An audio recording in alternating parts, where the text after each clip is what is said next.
Hello guys, welcome back to my channel. আজকের ভিডিওতে যে টপিকটা নিয়ে ডিসকাস করব সেটা হচ্ছে আজকের মার্কেটটা কেমন ছিল এবং আগামীকালের মার্কেটের মেইন যে ইভেন্টটা রয়েছে সেই বিষয়টা নিয়ে।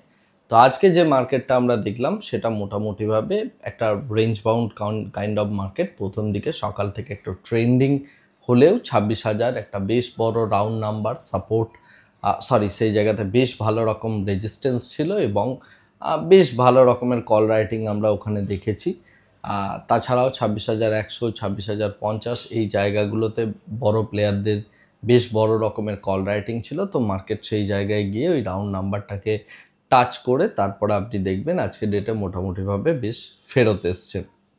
এখন এই যে মার্কেটের স্ট্রাকচারটা আমরা দেখলাম, এই মার্কেটের স্ট্রাকচারটা গতকালের আমার যে আয়রন কন্ডোরের জন্য আমি যে রেঞ্জ বাউন্ড এরিয়াটা বলেছিলাম 26,100 থেকে 25,600 মধ্যে অ্যাকচুয়ালি একটা আয়রন কন্ডোর বানালে আপনি সেখান থেকে প্রফিট বানাতে পারেন। তো মার্কেট মোটামুটি সেই টাইপেরই একটা রেঞ্জের মধ্যে থাকলো এবং that has given a good amount of profit, right?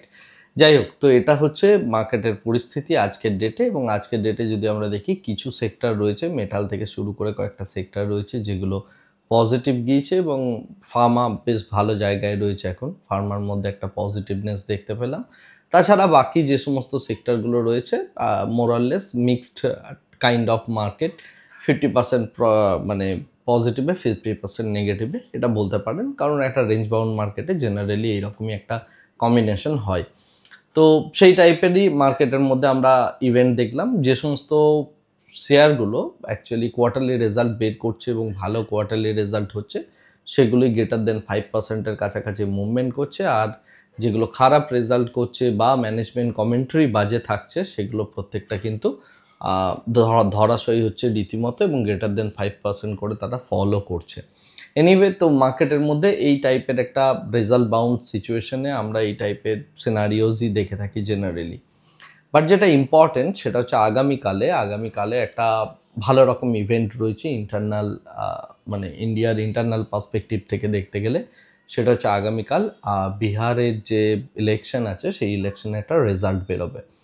রেজাল্টে মোটামুটি এক্সিট পোল যে কথাটা বলেছে যে এনডিএ জোট তারা রীতিমতো একটা পজিটিভলি ভাবে উইন করবে, এরকমই ম্যাক্সিমাম এক্সিট পোল বলছে, রাইট? তো সেটা যদি হয় এটা মার্কেটের জন্য মোটেও শকিং কিছু হবে না, মার্কেট অলরেডি এক্সপেক্ট করে রেখেছে। তো সেই ক্ষেত্রে মার্কেট মোটামুটি একটা নিউট্রাল টাইপের মেন্টালিটি নিতে পারে বা একটা নিউট্রাল কাইন্ড অফ যেমন চলছে সেইভাবেই চলবে। কি হতে পারে, অর্থাৎ কালকে কোড রেঞ্জে কিভাবে যেতে পারে সেটা নিয়ে যেমন আমি রাত্রে পোস্ট দিই সেরকম একটা পোস্ট অলরেডি আপনাদের দিয়ে দেব। এখন যেটা বিষয় সেটা হচ্ছে যে যদি এর উল্টোটা হয়, অর্থাৎ যদি বিজেপি হেরে যায় বা এনডিএ জোট যদি হেরে যায় তাহলে সিনারিওটা কি হবে। তাহলে দুটো টাইপের জিনিসের দিকে আপনি নজর রাখবেন। এক হচ্ছে অ্যালকোহল স্টকের বাড়ার একটা বেশ ভালো রকম প্রবণতা রয়েছে, ওকে। সেকেন্ড যে জিনিসটা হতে পারে সেটা হচ্ছে যে যদি আগামীকাল মানে এনডিএ জোট হেরে যায় বিহারেতে, তাহলে যে সিনারিওটা দেখব সেটা হচ্ছে মার্কেটের মধ্যে হঠাৎ করে একটা শকিংলি মার্কেটের মধ্যে একটা ড্রাস্টিক ফল আমরা দেখতে পেতে পারি, ওকে। কারণ এটা সেন্ট্রাল ডায়নামিক্সকে অনেকটা চেঞ্জ করে। কিন্তু এক্ষেত্রে ইনভেস্টার যারা আছেন তারা এই বিষয়গুলো বিচলিত হবেন না, কারণ আপনি একটা লং টার্ম ভিশনে কাজ করছেন। এটা একটা ট্রেডিং অপরচুনিটি হতে পারে, রাইট? তো সেই কারণে ইলেকশন রেজাল্টের দিকে এক নাম্বার নজর রাখুন। আগামীকাল সকাল থেকে অ্যালকোহল স্টকের দিকে নজর রাখার চেষ্টা করুন, কারণ এই ইলেকশনের রেজাল্টের ওপর ভিত্তি করে অ্যালকোহল স্টকের মধ্যে একটা মুভমেন্ট দেখা দিতে পারে। এই বিষয়ে আমি বিস্তারিত এর আগে আলোচনা করেছিলাম। তো এটা আপাতত এই মুহূর্তে অপরচুনিটির জায়গায় রয়েছে। এছাড়া যদি আমরা গ্লোবাল মার্কেটের কথা বলি, বেশ বড় রকমের সেরকম কোনো নিউজ নেই।